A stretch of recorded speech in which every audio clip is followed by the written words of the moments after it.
Hello दोस्तों, आज हम करेंगे रीजनिंग के महत्वपूर्ण प्रश्न को हल।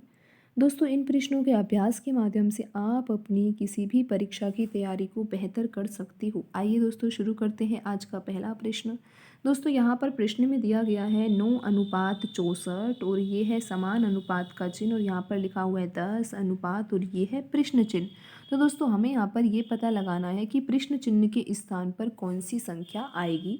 तो दोस्तों, ये पता लगाने के लिए कि प्रश्न चिन्ह के स्थान पर कौन सी संख्या आएगी, पहले हमें यहाँ पर ये समझना होगा कि जो ये समान अनुपात से पहले जो दो संख्याएं लिखी हुई है, जिनके बीच में अनुपात का चिन्ह है, उन दोनों संख्याओं में क्या संबंध है, किस पैटर्न से ये दोनों संख्याएं लिखी हुई है। दोस्तों, जो पैटर्न इन दोनों संख्याओं में लगेगा वही पैटर्न इन दोनों संख्याओं में भी लगेगा।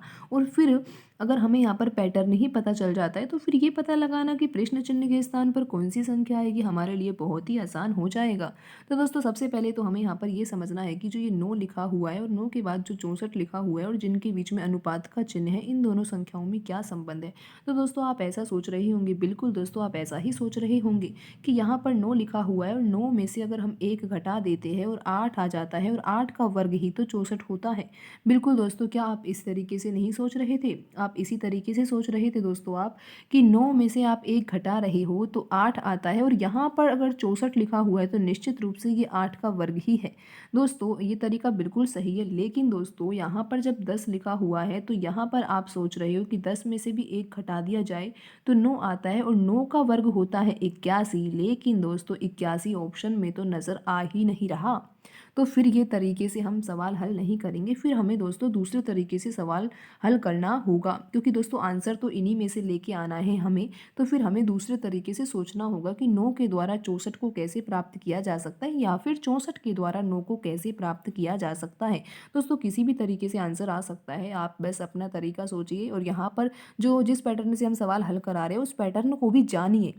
दोस्तों, यहाँ पर 9 लिखा हुआ है और आपको लेके आना है 64। तो दोस्तों, आप ऐसे कीजिए कि 9 का गुणा 6 से कर दीजिए। बिल्कुल दोस्तों, कोई दिक्कत नहीं है।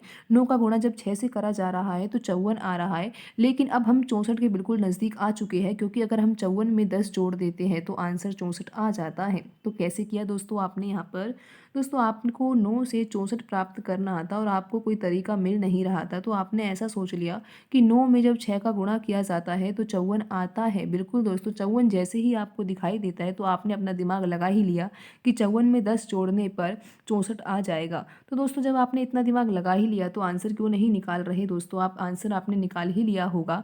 आपको क्या करना चाहिए दोस्तों? दोस्तों, आपको यहाँ पर भी 10 में 6 का गुणा करना चाहिए। बिल्कुल दोस्तों, 10 में जब 6 का गुणा किया जाता है, क्योंकि यहाँ पर 9 में 6 का गुणा किया, तो उसी तरीके से हम यहाँ पर भी 10 में 6 का गुणा कर देते हैं तो आंसर 60 आ जाता है। और फिर आपको क्या करना चाहिए दोस्तों? 10 यहाँ पर जोड़ा है तो यहाँ पर भी 10 जोड़ दीजिए ना। तो दोस्तों, 60 और 10 को जब आप जोड़ते हो तो आंसर आपका 70 आता है और ऑप्शन डी में 70 ही लिखा हुआ है। तो समझे दोस्तों कैसे यहाँ पर आंसर लाया गया है? बिल्कुल दोस्तों, ऑप्शन के अनुसार ही आंसर लाया जाता है। हम अपने तरीके से कुछ आंसर निकालें ऐसा संभव नहीं, क्योंकि जो ऑप्शन में लिखा हुआ है वही आंसर होना चाहिए।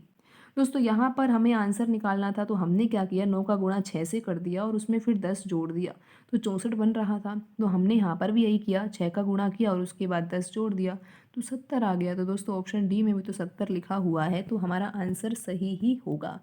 तो दोस्तों, आज की वीडियो में इतना ही, मिलते हैं अगली वीडियो में। धन्यवाद दोस्तों।